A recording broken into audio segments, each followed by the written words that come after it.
Hola a todos. Bueno, pues vamos con la explicación de la meiosis. Lo último que vimos fue mitosis, pues ahora vamos con meiosis.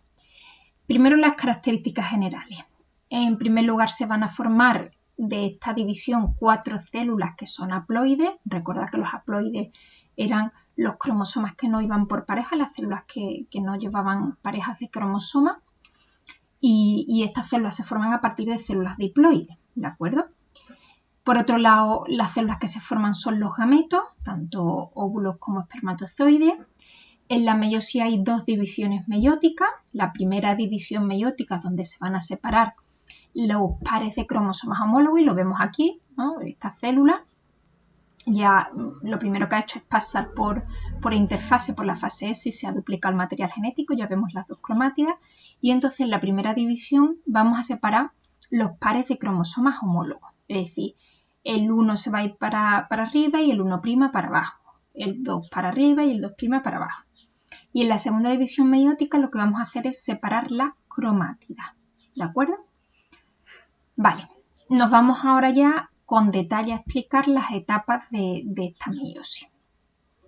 En la primera división tienen 4 etapas y en la segunda tienen otras 4 etapas y los nombres son semejantes a los de mitosis, ¿vale? Solo que ponemos un 1 romano si es primera división y el 2 si es segunda división.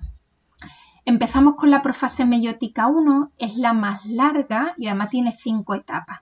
Pero aunque os aparezca aquí a la derecha los dibujitos con los nombres de las etapas, no hay que aprenderse los nombres, ni en primero ni en segundo bachillerato. Sí hay que saber lo que ocurre en profase, ¿vale? Que esto sí lo tenéis descrito aquí. Lo primero que se observa es que el material genético empieza a condensarse. Recordad que viene de interfase, ¿no? Pues ya se empieza a condensar porque al condensar los cromosomas eso nos va a ayudar para el reparto, ¿no? Del material genético en las células hija. Los cromosomas homólogos se empiezan a acercar y se emparejan uno frente al otro y forman lo que se llama el complejo sinaptonémico, ¿no? También esas parejas se pueden llamar bivalente, tétrada también, todos esos nombres los tienen. Está bien que sepáis los nombres porque a veces ponen imágenes y os pide reconocerlos. Se crea, en el siguiente punto pues dice, se crea una unión estrecha entre los dos cromosomas. Recordad que un cromosoma, en los cromosomas homólogos, uno es de nuestro padre y otro es de nuestra madre. Entonces se acercan mucho y hay una estrecha unión. Y además van a quedar enfrentados los genes homólogos. ¿Eso qué quiere decir? Pues si aquí está la información para el color de los ojos que me da mi padre, pues en el otro cromosoma homólogo, justo enfrente, va a estar la información para el color de los ojos de mi madre. ¿De acuerdo? Entonces quedan enfrentados. Lo siguiente es que va a ocurrir el entrecruzamiento, sobrecruzamiento, recombinación, también se llama, todos esos términos son, que lo que quiere decir es que el material genético se va a intercambiar entre un cromosoma homólogo y otro, ¿vale? Eso es lo que significa intercambiar fragmentos. Que en los dibujitos lo que lo vemos es que el color ha cambiado, ¿vale? Simplemente, ahora los que os pongo más adelante se observa bien.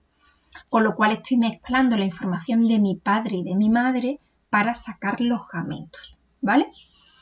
Ya cuando está intercambiando el material genético y en esa zona se llama nódulos de recombinación, que tenemos ahí se está intercambiando el material genético, bueno, pues ya se empieza a separar un poquito los cromosomas homólogos y quedan unidos por la zona donde se ha producido ese quiasma, esa recombinación. Y la membrana nuclear va a empezar a degradarse, a romperse, el nucleolo ya prácticamente está desaparecido, ¿no? Y ya terminaríamos la etapa de profase, que es la más importante y la más larga, ¿vale?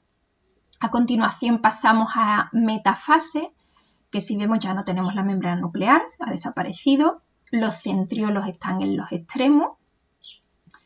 Las fibras del uso mitótico o uso, más que uso mitótico no se debe decir aquí porque estamos hablando de meiosis.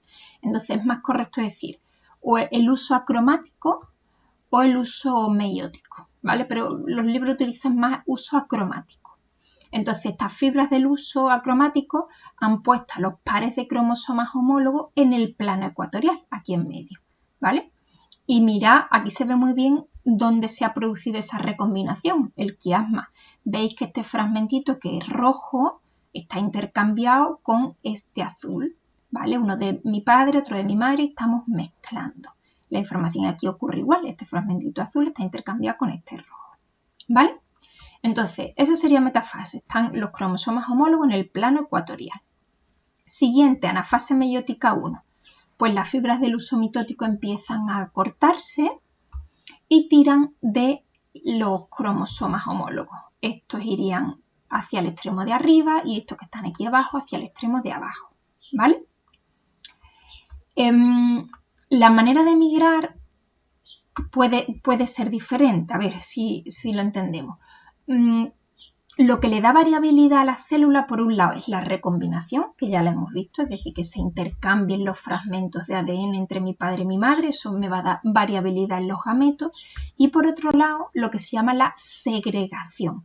¿Eso qué quiere decir?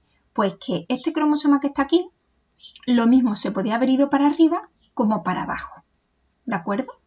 Y este lo mismo, entonces la segregación también va a dar variabilidad.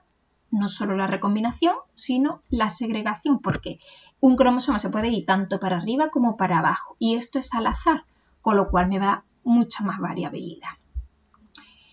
Nos vamos ya a telofase, en la cual la división de los núcleos ha concluido, ¿no? Hemos separado los cromosomas homólogos y están en cada una de las células. Veis que la membrana nuclear empieza a regenerarse, puede aparecer el nucleolo, incluso el ADN se descondensa un poco y aparece la citocinesis. Ocurre la citocinesis, que ya separamos los citoplasmas y tenemos dos células hijas. Ya estas dos células son haploides, ¿vale? Este sería el cromosoma 1 y este el 2, y este el 1' y este el 2', ¿de acuerdo? Ya son haploides.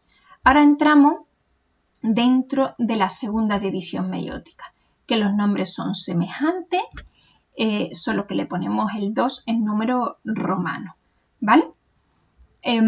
Aquí simplemente viene, lo podéis leer despacito y nos vamos a las imágenes. La segunda división meiótica es una mitosis, tal cual. Si ya hemos estudiado la mitosis no tendremos problema porque lo entenderemos. Partimos de las dos células que se crearon antes, estas que tengo aquí son las mismas, estas dos son iguales.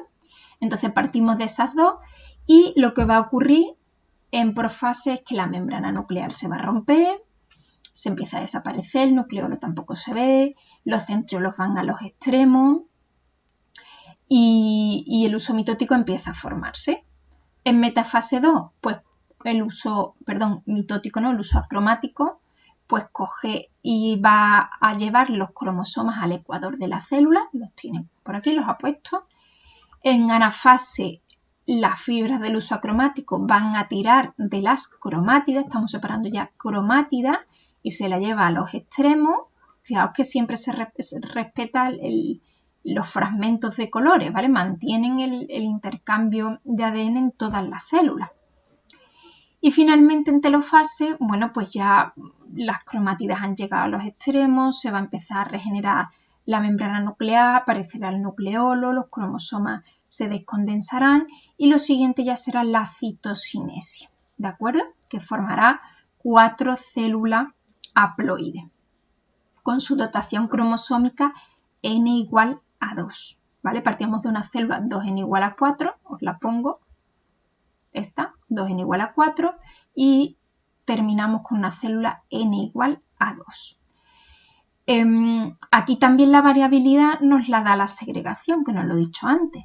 Esta cromátida se puede ir tanto hacia la izquierda como hacia la derecha. Entonces esa segregación, ¿no?, nos da más variabilidad. ¿De acuerdo? Ahora os voy a poner dos vídeos que son bastante interesantes de meiosis y es bueno que tenéis los enlaces. Hay 3, uno está en inglés, ese no os lo voy a poner. Os voy a poner los dos que están en español y se ve muy bien cómo van pasando las fases de la meiosis, ¿vale? Venga, este sería el primero. Vamos a ver las distintas fases de la meiosis en una célula hipotética con un solo par cromosómico. Cada cromosoma está representado en un color y vemos que tenemos 2 cromátides por cromosoma porque ya ha sido replicada la cromatina en la fase S previa. La meiosis 1 comienza por la profase 1 por tanto, cuya primera fase es la del leptoteno, en la que la cromatina está todavía poco condensada. Al avanzar hacia la fase de cigoteno, la cromatina se va condensando, se desdibuja la membrana nuclear y los cromosomas homólogos forman la sinapsis. Posteriormente, en la fase de paquiteno, tienen lugar los sobrecruzamientos. De manera que al final, cuando estamos en la fase de diploteno, los cromosomas homólogos están unidos únicamente por los quiasmas. Sigue una fase de diaquinesis y entramos ya en la metafase 1. Los microtúbulos traccionan de cada cromosoma homólogo, pero la pareja está todavía unida por los quiasmas. En el momento de la anafase 1, esa unión se deshace y cada cromosoma migra a un polo celular, de manera que en telofase se forman ya los 2 núcleos y al final tendremos 2 gametocitos secundarios, cada uno de ellos con un solo cromosoma, con 2 cromátides. Por tanto, tenemos un número n de cromosomas y un contenido total de ADN de 2C en cada gametocito secundario. La meiosis 2 es muy parecida a una mitosis. Cada cromátide de un cromosoma se separa hacia uno de los polos y al final tenemos 2 células que al madurar darán lugar a los gametos, y cada una de estas está formada por un solo cromosoma que tiene una cromátide y por tanto número n de cromosomas, contenido total de ADN igual a C. Vale, y nos vamos al otro ejercicio, perdón, al otro vídeo, que sería este. La meiosis es la división nuclear de las células destinadas a producir gametos. Cuando el ADN se condensa, da lugar a cromosomas formados por 2 cromátidas. Los cromosomas homólogos entran en contacto íntimo e intercambian parte de sus cromátidas hasta que se repelen y empiezan a separarse. Durante este proceso, la membrana nuclear y el nucleolo desaparecen. Los cromosomas homólogos todavía unidos se colocan en la placa ecuatorial del huso acromático hasta que se separan y se sitúan cada uno en un polo celular. Se forma una nueva membrana nuclear y el citoplasma se divide en 2. Vale, fijaos que no ha comentado lo de la recombinación, el intercambio de fragmentos de ADN, pero se observa. Veis, por ejemplo, este cromosoma verde que tiene fragmentitos rojo y este cromosoma rojo tiene fragmentos verdes, ¿vale? Que aunque no se ha parado en explicar en condiciones la profase meiótica 1, sí lo hacía el otro vídeo, este no, pero bueno, ha ocurrido, ¿vale? Se ven las imágenes. Tras una breve interfase, los cromosomas se contraen, la membrana nuclear desaparece y se sitúan en la placa ecuatorial. Los centrómeros se dividen y cada cromátida migra a un polo celular. Una nueva membrana nuclear aparece alrededor de cada juego de cromosomas mientras se produce la división del citoplasma. Vale, bueno, pues con esto ya sí terminaríamos la meiosis, ¿vale? Y ahora queda hacer ejercicios tanto de mitosis como de meiosis. Soy consciente que hay bastantes ejercicios, pero es bueno que practiquéis, ¿vale? Porque lo preguntan de muchas maneras, entonces es bueno que practiquéis ejercicios de selectividad. Venga, mucho ánimo. Hasta luego.